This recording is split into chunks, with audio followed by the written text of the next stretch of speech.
Null pointer exception is the most common runtime error in Java. Let's understand why it happens, most common causes, and how to avoid it in your code. So, what is null pointer exception? Null pointer exception occurs when you try to use an object that is null. Let's see some of the most common causes of null pointer exception. Uninitialized object. User is declared but never initialized. So, solution for this problem is we can initialize user. So remember, always initialize object before using them. Method returning null. If user is not found, service may return null.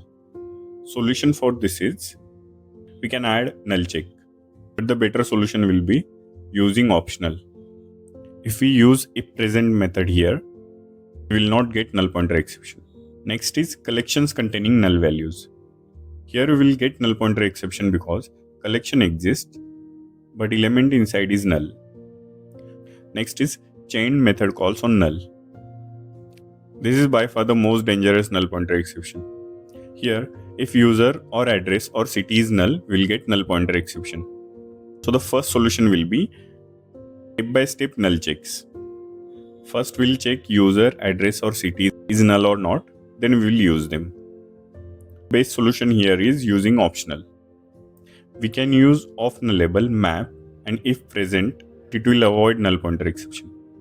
Map is the method in optional that lets you transform the value inside the optional if it's present. If the value is null, map just skip the transformation and returns an empty optional.